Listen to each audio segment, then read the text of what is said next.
ಪ್ರೀತಿಯ ವಿದ್ಯಾರ್ಥಿಗಳೇ, welcome to my channel. ಈ ದಿನ ನಾವು 4ನೇ ತರಗತಿ ವಿಷಯ ಗಣಿತ ಅಧ್ಯಾಯ 3 ಸಂಕಲನ ಅಭ್ಯಾಸ 3.1 ಇದರಲ್ಲಿ ಬರ್ತಕ್ಕಂಥ ಲೆಕ್ಕಗಳನ್ನು ನಾವು ಇವತ್ತು ಬಿಡಿಸೋಣ. ಸ್ಥಾನ ಬೆಲೆಗೆ ಅನುಗುಣವಾಗಿ ಬರೋದು ನಾವೇನು ಮಾಡಬೇಕು, ಕೂಡಿಸ್ಬೇಕು. ಈಗ ಫಸ್ಟ್ನೇ ಭಾಗದಲ್ಲಿ ಇರ್ತಕ್ಕಂಥ ಲೆಕ್ಕವನ್ನು ಏನು ಮಾಡೋಣ ಮಕ್ಕಳೇ, ಬಿಡಿಸೋಣ. ನೋಡಿ, ಫಸ್ಟ್ನೇ ಭಾಗದಲ್ಲಿ ಇರ್ತಕ್ಕಂಥದ್ದು ಪುಸ್ತಕನಲ್ಲಿದೆ, ಅದನ್ನು ತಿಳಿಸ್ತೀನಿ ನೋಡಿ. ಈ ಸಂಕೇತ ಚಿತ್ರಗಳು ಪ್ರತಿನಿಧಿಸುವ ಸಂಖ್ಯೆಗಳನ್ನು ಸ್ಥಾನ ಬೆಲೆ ಪಟ್ಟಿಯಲ್ಲಿ ಬರೆದು ಮೊತ್ತ ಕಂಡುಹಿಡಿಯಿರಿ ಅಂತ ಹೇಳಿದ್ದಾರೆ. ಈಗ ಬಿಡಿ 10, 100, 1000 ಅಂತ ಕೊಟ್ಟಿದ್ದಾರೆ. ಅಲ್ಲಿರ್ತಕ್ಕಂಥ ಒಂದು ಚಿತ್ರಗಳನ್ನು ನಾವೇನು ಮಾಡಬೇಕು, ಈ ಸ್ಥಾನ ಬೆಲೆ ಕೋಷ್ಟಕದಲ್ಲಿ ಬರಿಬೇಕು. ಫಸ್ಟ್ ನೋಡಿ, ಬಿಡಿ ಸ್ಥಾನದಲ್ಲಿ ಎಷ್ಟಿದಾವೆ, 4 ಇದಾವೆ. 4 ಇಲ್ಲಿ ಬರಿಬೇಕು. 10ರ ಸ್ಥಾನದಲ್ಲಿ 3 ಅಂದರೆ 10 3 ಅದಾವು ಅಂತ ಅದರ ಅರ್ಥ. 100ರ ಸ್ಥಾನದಲ್ಲಿ 1 2 3 4 5 ಹೌದಾ. 1000 ಸ್ಥಾನದಲ್ಲಿ 1. ಇದು ಫಸ್ಟ್ನೇ ಕಾಲಮ್ದಂದು. ಈಗ ಎರಡನೇ ಕಾಲಮ್ದಂದು ಬರ್ಕೊಳ್ಳೋಣ. ಬಿಡಿ ಸ್ಥಾನದಲ್ಲಿ 2, 10ರ ಸ್ಥಾನದಲ್ಲಿ 1 2 3 4 5, 100ರ ಸ್ಥಾನದಲ್ಲಿ 1 2, 1000 ಸ್ಥಾನದಲ್ಲಿ 3 1 2 3 ಹೌದಾ. ಈಗ ಅವರು ಕೊಟ್ಟಿರ್ತಕ್ಕಂಥ ಚಿತ್ರಗಳನ್ನು ನೋಡಿ ಸಂಖ್ಯೆಗಳನ್ನು ಇಲ್ಲಿ ಬರೆದಿದ್ದೀವಿ. ಈಗ ಕೂಡಿಸೋಣ. ಹೌದಾ. 4 2 6, 3 5 8, 5 2 7, 1 3 4 ಹೌದಾ. 4786 ಆಯಿತು.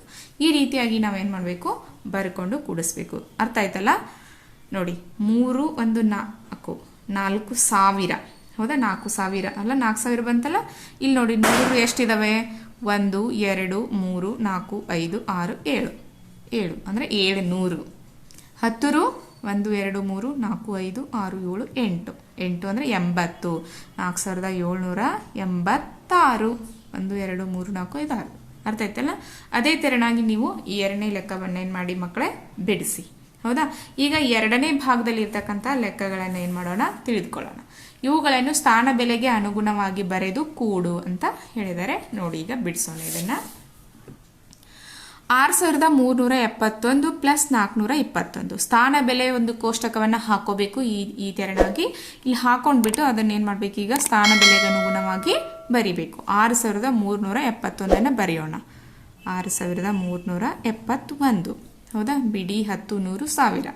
ನೆಕ್ಸ್ಟ್ 421 ನೋಡಿ, ಬಿಡಿ ಸ್ಥಾನದಲ್ಲಿ 1 ಇದೆ, 1 ನೀಲಿ ಬರಿಬೇಕು. ಈ ಕಡೆಯಿಂದ ಬರೆದ್ರೆ ತಪ್ಪಾಗುತ್ತೆ. ಮತ್ತೆ 10ರ ಸ್ಥಾನದಲ್ಲಿ 2, 100ರ ಸ್ಥಾನದಲ್ಲಿ 4. ಈಗ ಕೂಡಿಸೋಣ. 1 1 2, 7 2 9, 3 4 7 6 ಹೌದಾ. ನಾವೀಗ ಏನು ಮಾಡಬೇಕು, ಕೂಡಿಸಿದಾಗ 6792 ಬಂತು. ಹೌದಾ. ನೆಕ್ಸ್ಟ್ ಇನ್ನೊಂದು ಪ್ರಾಬ್ಲಮ್ ನೋಡಿ. 6039 2920 ಬಿಡಿ ಸ್ಥಾನದಲ್ಲಿ ಎಷ್ಟಿದೆ, 9 3 0 6 ಹೌದಾ. ಇಲ್ಲಿ 0 2 9 2. ಈಗೇನು ಮಾಡೋಣ, ಕೂಡಿಸೋಣ. 9 0 9, 3 2 5, 0 9 9, 6 2 8 ಹೌದಾ. ಅರ್ಥ ಆಯ್ತಲ್ಲ. ಈ ರೀತಿಯಾಗಿ ಕೊಟ್ಟ ಸಂಖ್ಯೆಗಳನ್ನು ಏನು ಮಾಡಬೇಕು, ಸ್ಥಾನ ಬೆಲೆಗೆ ಅನುಗುಣವಾಗಿ ಬರೆದು ಕೂಡಿಸ್ಬೇಕು. ನಾನು 2 ಲೆಕ್ಕವನ್ನು ತಿಳಿಸಿದ್ದೀನಿ. ಇನ್ನೂ 2 ಲೆಕ್ಕಗಳದಾವೆ ಮಕ್ಕಳೇ, ಅವುಗಳನ್ನು ನೀವು ಮನೆಯಲ್ಲಿ ಪ್ರಾಕ್ಟೀಸ್ ಮಾಡಿ. ಓಕೆ. ನೆಕ್ಸ್ಟ್ 3ನೇ ಭಾಗದಲ್ಲಿ ಇರ್ತಕ್ಕಂಥವುಗಳು, ಇವುಗಳ ಮೊತ್ತ ಕಂಡುಹಿಡಿಯಿರಿ ಅಂತ ಹೇಳಿದ್ದಾರೆ. ಹೌದಾ. 3ನೇ ಭಾಗದಲ್ಲಿ ನಿಮ್ಮ ಟೆಕ್ಸ್ಟ್ ಬುಕ್ಕಲ್ಲಿ ನೀವು ಯೂಸ್ ಮಾಡಬೇಕು. ಟೆಕ್ಸ್ಟ್ ಬುಕ್ಕನ್ನು ಯೂಸ್ ಮಾಡಿದರೆ ನಿಮ್ಗೆ ಅರ್ಥ ಆಗುತ್ತೆ. ಇವುಗಳ ಮೊತ್ತ ಕಂಡುಹಿಡಿಯಿರಿ ಅಂತ ಹೇಳಿ 3 ತೆರನಾಗಿರ್ತಕ್ಕಂಥ ಲೆಕ್ಕಗಳನ್ನ ಕೊಟ್ಟಿದ್ದಾರೆ ಅವರು, A B C ಅಂತ ಹೇಳಿ. ಫಸ್ಟ್ ಎ ಭಾಗದಲ್ಲಿ ಇರ್ತಕ್ಕಂಥ ಲೆಕ್ಕಗಳನ್ನು ತಿಳಿದುಕೊಳ್ಳೋಣ. ಹೌದಾ.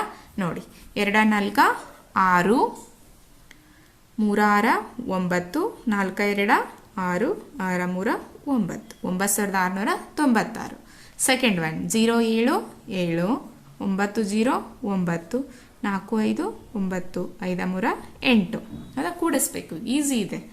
ಇಲ್ಲಿ ದಶಕ ರಹಿತ ಸಂಕಲನ. ಇಲ್ಲಿ ಕೈಲ ಕೊಡುವಂಥ ಅವಶ್ಯಕತೆನೇ ಇಲ್ಲ. ನಾವು ಕೂಡಿಸಿ ಇದನ್ನು ಈಸಿಯಾಗಿ ನೀವು ಮಾಡ್ತೀರಾ. ನೀವೆಲ್ಲ ಜಾನ್ ವಿದ್ಯಾರ್ಥಿಗಳು ಈಸಿಯಾಗಿ ಮಾಡ್ತೀರಾ. ನೆಕ್ಸ್ಟ್ ಇನ್ನು ಬಿ ಭಾಗದಲ್ಲಿ ಇರ್ತಕ್ಕಂಥ ಲೆಕ್ಕಗಳನ್ನು ಬಿಡಿಸೋಣ.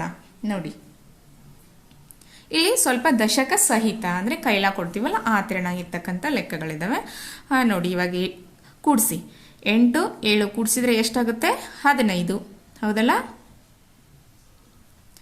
6 3 9 ಅಂದರೆ 6 2 8 1 9, 4 1 5, 3 4 7 7595. ನೆಕ್ಸ್ಟು 4 3 7 9 6 15 8 2 10 1 11 5 3 8 1 9 9157. ಅರ್ಥ ಆಯ್ತಲ್ಲ. ಇವು ಕೂಡ 4 ಲೆಕ್ಕದವೆ. ನಾನು ನಿಮಗೆ ಎರಡೆರಡು ಲೆಕ್ಕಗಳನ್ನು ಏನು ಮಾಡ್ತಾ ಇದ್ದೀನಿ ತಿಳಿಸಿದ್ದೀನಿ. ಎಲ್ಲ ಭಾಗದಲ್ಲಿ 4 ಲೆಕ್ಕಗಳಿದೆ ನೋಡಿ. ಟೆಕ್ಸ್ಟ್ ಬುಕ್ಕಲ್ಲಿ ನಿಮಗೊಂದ್ಸರಿ ತೋರಿಸ್ತೀನಿ ನೋಡಿ. ಇವುಗಳ ಮೊತ್ತ ಕಂಡುಹಿಡಿಯಿರಿ ಅಂತ ಹೇಳಿದಾರಲ್ಲ, 4 ಲೆಕ್ಕದವೆ. ನಾನು 2 ತಿಳಿಸಿದ್ದೀನಿ. ಈಸಿ ಇದಾವೆ, ನೀವು ಆರಾಮಾಗಿ ಬಿಡಿಸಬಹುದು. ಇನ್ನು 3ನೇ ಭಾಗದಲ್ಲಿ ಇರ್ತಕ್ಕಂಥ ಲೆಕ್ಕವನ್ನು ಬಿಡಿಸೋಣ ನೋಡಿ. ಮೊದಲು ಬಿಡಿ ಸ್ಥಾನವನ್ನು ಕೂಡಿಸ್ತಾ ಹೋಗಬೇಕು. 3 1 4 4 8 9 7 ಕೂಡಿಸಿ. ಫಸ್ಟ್ 9 7 ಎಷ್ಟಾಗುತ್ತೆ? 16. ಹೌದಾ? 16 4 20. ನೆಕ್ಸ್ಟು 4 3 7 2 9. 2ಕ್ಕೆ 2. ಇಲ್ಲಿ ಸ್ಥಾನ ಇಲ್ಲಲ್ಲ, 0 ಇರುತ್ತೆ ಅಂತ ನಾವು ಭಾವಿಸ್ಕೊಂಡು ಅದನ್ನು ಕೂಡಿಸ್ಬೇಕು. 2908. ಹೌದಲ್ಲ? ಈಗ ನೆಕ್ಸ್ಟ್ ಈ ಕಡೆ ನೋಡಿ. 5 0 4 ಎಷ್ಟಾಗುತ್ತೆ? 5 4 9 0 9 2 7 9 3 5 5399. ಅರ್ಥ ಆಯ್ತಲ್ಲ. ನೆಕ್ಸ್ಟ್ ಇನ್ನೊಂದಿದೆ, ಮಾಯಾ ಚೌಕದ ಬಗ್ಗೆ ಸ್ವಲ್ಪ ಏನು ಮಾಡೋಣ ತಿಳ್ಕೊಳ್ಳೋಣ. ನಾನು ಬಿಡಿಸಿದ್ದೀನಿ ಇಲ್ಲೇ. ಕೊಟ್ಟಿದ್ದಾರೆ ಅವರು ಸಂಖ್ಯೆಯನ್ನು ಈ ರೀತಿಯಾಗಿ 1726, 1558, 2398 ಈ ರೀತಿಯಾಗಿ ಕೊಟ್ಟಿದ್ದಾರೆ. ಮಾಯಾ ಚೌಕದ ನಿಯಮ ಏನು ಅಂತಂದರೆ, ಈ ರೀತಿಯಾಗಿ ಕೂಡಿಸಿದ್ರೂ ಅಷ್ಟೇ ಬರಬೇಕು. ಅಡ್ಡ ಸಾಲು ಮತ್ತು ಕಂಬ ಸಾಲುಗಳು ಮತ್ತು ಕರ್ಣ ಸಾಲುಗಳನ್ನು ಕೂಡಿಸಿದ್ರೆ ಮೊತ್ತ ಒಂದೇ ಬಂದರೆ ಅದೊಂದು ಮಾಯಾ ಚೌಕ ಆಗಿರುತ್ತೆ ಅಂತ ನಾವು ತಿಳ್ಕೊಬೇಕಾಗುತ್ತೆ. ನಾನು ಕೂಡಿಸಿದ್ದೀನಿ ಈಗ 5682 ಬರುತ್ತೆ ಇವೆಲ್ಲ ಸಂಖ್ಯೆಗಳನ್ನು ಕೂಡಿಸಿದ್ರೆ. ಈ ರೀತಿಯಾಗಿ ಕೂಡಿಸಿದ್ದೀನಿ, ಈಗೂ ಕೂಡಿಸಿ ಇಟ್ಟಿದ್ದೀನಿ. ಆಮೇಲೆ ಈ ರೀತಿಯಾಗಿ ಕೂಡಿಸಿದ್ರೂ 5682 ಬರುತ್ತೆ. ಈ ರೀತಿಯಾಗಿ ಕೂಡಿಸಿದ್ರು 5682 ಏನಾಗುತ್ತೆ ಬರುತ್ತೆ. ಅವ್ರು ಏನು ಮಾಡಂದರೆ ನಿಮಗೆ ಬರುತ್ತೋ ಇಲ್ಲೋ ಅಂತ ಟೆಸ್ಟ್ ಮಾಡಂದರೆ ಬರುತ್ತೆ. ನೀವು ಕೂಡ ಕೂಡಿಸಿ ನೋಡಿ ಬರುತ್ತೆ. ಇದು ಒಂದು ಮಾಯಾ ಚೌಕ ಆಗಿದೆ ಅಂತ ನಮ್ಮ ಅಭಿಪ್ರಾಯವನ್ನು ಏನು ಮಾಡ್ಬೋದು ನಾವು ತಿಳಿಸ್ಬೋದು. ಅರ್ಥ ಆಯ್ತಲ್ಲ. ಮಾಯಾ ಚೌಕದ ರೂಲ್ಸು ಕಂಬ, ಅಡ್ಡ ಸಾಲುಗಳು ಮತ್ತು ಕರ್ಣ ಸಾಲುಗಳನ್ನು ಕೂಡಿಸಿದ್ರೆ ಮೊತ್ತ 5082 ಬರಬೇಕು ಮಕ್ಕಳೇ. ಅರ್ಥ ಆಯ್ತಲ್ಲ. ಇಷ್ಟು ಏನು ಅಂತಂದರೆ ಲೆಕ್ಕಗಳು 3.1ರಲ್ಲಿ ಬರ್ತಕ್ಕಂಥ ಲೆಕ್ಕಗಳು.